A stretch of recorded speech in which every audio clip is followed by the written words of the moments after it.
त्रेता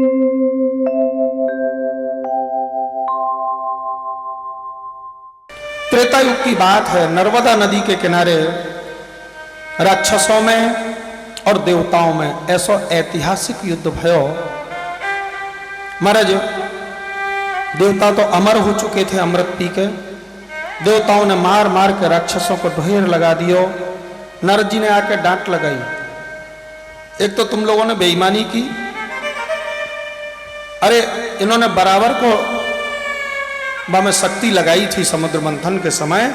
आधा अमृत नियम से इन राक्षसों को मिलना चाहिए, एक तो भगवान की सहायता से सब अमृत पी गए, ऊपर से मारकूट करते हो, भागो यहां से। नारद जी की डांट सुनकर सब देवता अपने अपने देवलोक को गए हैं विमानों में बैठ कर। राक्षस कोई घायल पड़े थे, कोई मरे पड़े थे। राक्षसों के गुरु श्री शुक्राचार्य जी महाराज ने आके और संजीवनी विद्या के द्वारा सब महाराज जीवित कर लिए। अपने शिष्यों को राक्षसों को जीवित कर लियो। गुरु शुक्राचार्य के पास मरे व्यक्ति को जीवित करने की मृत संजीवनी विद्या थी। सब जीवित हो गए, चरणों में पड़ गए। गुरुजी आज तक ऐसी मार भी नहीं लगी और आज तक ऐसी हार भी नहीं हुई। गुरु शुक्राचार्य ने पूछा अपनी हार और मार का कारण मालूम है? बोले नहीं गुरुजी। बोले बस यही बात है, तुम्हारे हाथ में अमृत को कलश आ गए हो, लेकिन तुम मोहिनी के रूप में फंसे, इसलिए तुम्हारे हाथ में से आया हुआ अमृत कलश वापस चलो गए। गुरुजी बोले चलो सेवा करो, हम तुम्हें अमृत से भी ज्यादा शक्ति प्रदान करवा देंगे। राक्षस बड़े प्रेम से गुरुजी की सेवा करने लगे। जैसे समुद्र मंथन से अमृत कलश निकलो हो, ऐसे ही 84 लाख योनियों के बाद हमको आपको अमृत कलश के रूप में ये मनुष्य देह प्राप्त भई। ये मनुष्य देह रूपी अमृत कलश में अमृत क्या है? बोले ये श्वासें अमृत हैं, एक एक एक एक श्वास अमृत के समान है।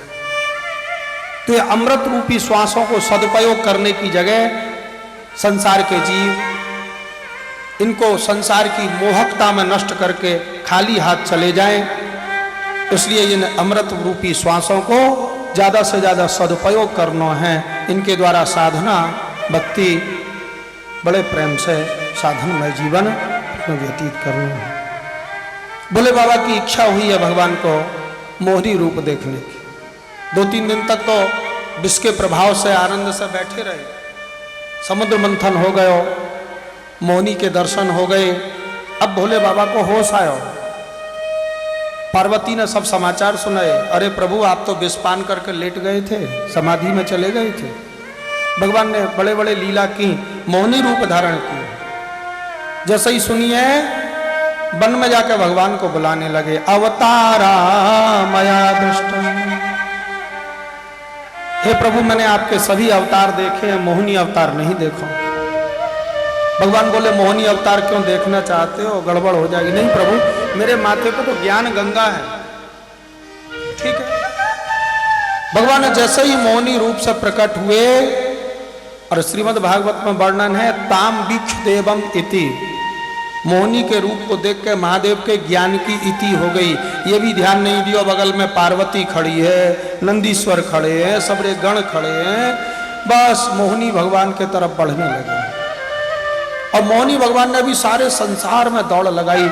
जहां बड़े बड़े संतों के ऋषियों के आश्रम, आगे आगे मोहिनी भगवान जा रहे हैं, पीछे पीछे भोलेनाथ दौड़ रहे हैं। सारे संसार के लोग दांतों के नीचे उंगली दबा रहे हैं, आज भोलेनाथ को क्या हो गया हो, किसकी बहू बेटी के पीछे भाग रहे, पूरे संसार में दौड़ लग रहे। और लौटा के उसी वन में ले आए जहां से दौड़ शुरू की थी। झुंझलाहट हो गई भोलेनाथ को, दौड़े हैं और मोहिनी प्रभु को उभाव्याम परिसंस्वते, नेत्र बंद करके भोलेनाथ ने जैसे ही मोहिनी प्रभु को बाहों में लियो है, नेत्र बंद थे भोलेनाथ के, भगवान ने अपना मोहिनी रूप गायब करके और चतुर्भुज रूप नारायण रूप से प्रकट हो गए। भोले इतनी जोर से दबा रहा है, हड्डी तोड़ेगा क्या? जैसे नेत्र खोल कर देखी तो सामने विष्णु भगवान नारायण। लज्जित हो गए भोलेनाथ, क्षमा मांगने लगे, प्रभु गलती हो गई। भगवान बोले भोले इसमें गलती तुम्हारी नहीं है, मेरा रूप ही ऐसा है, अपने रूप को देख कर मैं स्वयं नाचने लगता हूं। प्रभु श्री राम जी महाराज जब दर्पण के सामने खड़े होते थे और दर्पण में अपना फोटो देखते थे, प्रतिबिंब देखते थे, सोचते थे कितना सुंदर बालक है, और उसको देख के आनंद आ जाता था। आनंद आता था तो आनंद के मारे नाचने लगते थे। भगवान कह रहे रूप ही ऐसा है। रूप राशि नप अजीर बिहारी, रूप राशि नप अजीर बिहारी, रूप राशि नप अजीर बिहारी, रूप राशि नप अजीर बिहारी, नाचहि निज प्रतिबिंब निहारी, नाचहि निज प्रतिबिंब निहारी। भगवान कह रहे हैं मेरे रूप को छोड़ के और संसार के रूप में मोहित होना यह गलत है, और संसार को छोड़ के मेरे ऊपर मोहित होना यही तो भक्ति है। भगवान ने भोले बाबा को आशीर्वाद दिया है, वरदान दिया है कि महादेव आज के बाद मेरी माया तुम्हें जीवन में कभी परेशान नहीं करें। तो यह प्रकार से असद जनों के लिए, जिनके चरण सर्वथा दुर्लभ हैं, जो असद जन हैं, जो सत्संग नहीं करते, जो भजन नहीं करते, जो सेवा नहीं करते, ऐसे लोग हैं, उनके लिए भगवान के चरण ध्यान में भी नहीं दिखाई दे रहे हैं। और प्रपन्नों के द्वारा जो भावगम्य हैं, प्रपन्न हैं, जिन्होंने अपना सब कुछ भगवान रामकृष्ण के लिए, अपना शरीर भी, अपना जीवन भी, अपनी श्वास भी, अपना परिवार भी, सब कुछ रामकृष्ण को अर्पण कर दिया। हम किसके हैं? बोले राम जी के। हम कृष्ण के हैं, कन्हैया के। अपना कुछ माना ही नहीं, अपना परिवार भी भगवान के लिए, संपत्ति भी प्रभु के लिए, अपनो सब कुछ रामकृष्ण को जाने अर्पण कर दियो। ऐसे जो प्रपन्न हैं उनके लिए आप भावगम्य हो, उन्हें कोई साधना भी नहीं करनी पड़ती, जरा भाव में डूबते हैं और आप आके हाथ पकड़ लेते हैं। देवताओं को अमृत पिलाने वाले, दैत्यों को मोहित करने वाले, मोहिनी रूप धारण करने वाले ये प्रभु भगवान, संसार के समस्त जीवों की समस्त कामनाओं को पूर्ति करने वाले, ऐसे भगवान को हम सब नमस्कार करें। बोले मोहिनी भगवान की। महाराज राक्षस बड़े प्रेम से अपने गुरुजी की सेवा करने लगे। प्राचीन काल में दैत्य, राक्षस, असुर ये भी अपने गुरुजी की सेवा करते थे, माता पिता की सेवा करते थे, संतों की सेवा करते थे, गायों की सेवा करते थे। गाय, गुरु, संत, माता पिता, इनको राक्षस भी मानते थे, सेवा करते थे। तो वर्तमान में जो माता पिता गाय, गुरु, संत की सेवा न करे, उन्हें न माने, वो कैसा? बोले राक्षसों से भी गया गुजरा, राक्षसों से भी निम्न को। गुरुजी प्रसन्न हो गए। गुरु शुक्राचार्य जी महाराज ने भृगुवंशी ब्राह्मणों को बुलाए के विश्वजित नाम को एक दिव्य यज्ञ करायो, बामे सर्वजित नाम को एक रथ प्रकट भयो है, दिव्य अस्त्र शस्त्र रखे हैं। गुरु शुक्राचार्य ने आशीर्वाद दिया, बेटा बलि आज भले ही देवताओं ने अमृत पी रखा हो, लेकिन तुम्हारी विजय होगी, मेरा आशीर्वाद है, रथ में बैठो, आक्रमण करो। गुरु जी को आशीर्वाद लेके और जैसे ही बलि ने जाके और इंद्रलोक के द्वार पर दुंदुभी बजाई है, देवताओं ने सोची अरे अभी राक्षसों को मार मार के भगाया था, ये मरने के लिए फिर आ गए, हम लोगों ने तो अमृत पी रखा है, अभी आते हैं मार के। जैसे ही तैयार हुए, देवताओं के गुरु बृहस्पति ने मना कर दिया, बोले आज तुमने भले ही अमृत पी रखा हो, आज तुम्हारी विजय नहीं होगी। आज उनके संग में गुरुजी का आशीर्वाद है, और देवताओं ने जब से अमृत पियो अभिमानी हो गए थे, अपनी गुरुजी की सेवा बंद कर दी थी। बोले तुम्हारे संग गुरु की कृपा नहीं है और उनके संग गुरु का आशीर्वाद है। आज अपनी गलती को भान भयो, देवताओं को गुरुजी से क्षमा मांगी, गुरुजी गलती हो गई, अब क्या करें? गुरुजी ने कहा देवलोक के पीछे वाले दरवाजे से निकल के भाग जाओ, बचना है।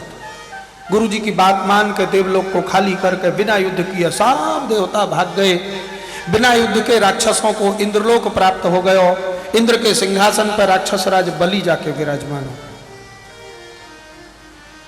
गुरु शुक्राचार्य जी बोले बेटा बलि, 100 यज्ञ करने वालों ही इंद्र के सिंहासन पर बैठने को अधिकारी हो गए। अगर तुम इंद्र के सिंहासन को स्थिर रूप में चाहते हो तो 100 यज्ञ कर लो। इंद्र गुरु जी की बात मान के और नर्मदा नदी के किनारे भृगुकच्छ नामक स्थान पे आके यज्ञ करने लगे। वर्तमान में यह स्थान गुजरात में भरूच जो है, भड़ौच, बड़ौदा अहमदाबाद सूरत के बीच में भरूच जो है, यही भृगुकच्छ नामक स्थान है जहां राजा बलि ने यज्ञ किए थे। एक यज्ञ करें, 2 करें, 3 करें, एक के बाद एक यज्ञ हो रहे हैं। संत ब्राह्मण महात्मा जो भी आ रहे हैं, जो मांग रहे हैं, सबको दिए जा रहे हैं। जब 100 यज्ञ करने वाला ही इंद्र के सिंहासन पर बैठ सकता है तो बलि बार बार कैसे बैठ जाता है? इसके अंदर ये शक्ति कहां से आ गई? बोले ये बलि को पूर्व जन्म को थोड़ा सा पुण्य हो। ये बलि पहले जन्म में बहुत ही दुराचारी प्रकृति के जीव थे। मदरा गमन करने वाले, मदरा पान करने वाले, वैश्या गमन करने वाले। एक दिन महाराज मदरा को पान करके हाथ में मिठाई और फूलमाला लेके और वैश्या के यहाँ जा रहे थे। मार्ग में एक जगह ठोकर लगी और ठोकर लगते ही जैसे ही गिरे तो इनके हाथ में जो फूल माला और मिठाई थी, सामने ठाकुर जी को मंदिर हो, ठाकुर जी के चरणों में पहुंचे। यहाँ फूल माला और मिठाई चरणों में पहुंचे और वहां गिरते ही इसके प्राण निकल गए। मरते समय इसके हाथ से पुष्प और प्रसाद ठाकुर के चरणों में पहुंच गए। पहुंचे सीधे वहां पे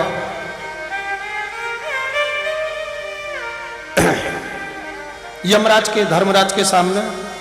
धर्मराज ने पाप पुण्य के रजिस्टर देखे, बोले बड़ा पापी है, कई वर्षों तक नरकों में रहेगा। फिर पुण्य का रजिस्टर देखा तो मरते समय हाथ से फूल माला और प्रसाद ठाकुर के चरणों में चलो गयो। बोले ऐसा करने वाला तो एक दिन के लिए इंद्र बनता है। इससे पूछा बेटा तुम एक दिन के लिए इंद्र बनोगे? बोलो पहले इंद्र बनोगे कि नरक का रास्ता पहले दिखाएं? बोले महाराज नरक तो बाद में भोगेंगे, पहले एक दिन का इंद्र बना दो। ये एक दिन को इंद्र बनो भयो। इंद्र के सिंहासन पर बैठा था और नारद जी सामने हंस रहे थे। ये एक दिन के इंद्र ने नारद जी से पूछी, बाबा हंस क्यों रहे हो? बोले देखो आज तुम एक दिन के इंद्र बने हुए सिंहासन पे और कल नरकों में तुम जाओगे, तरह तरह के तुमको कष्ट होंगे। बोले नारद बाबा आज तो इंद्रासन मेरा है, इंद्रलोक मेरा है। बोले हाँ, बस ये एक दिन के इंद्र ने ब्राह्मण बुलाए और इंद्रलोक की सब संपत्ति दान कर दी। अगले दिन अपने गए नरक भोग बात कर। वो एक दिन के इंद्र के समय यानी जो दान कियो उसके प्रभाव से ये अगले जन्म में राक्षस राज बलि बन के आए और उसी शक्ति के कारण बार बार इंद्र के सिंहासन पर बैठने की क्षमता आ गई।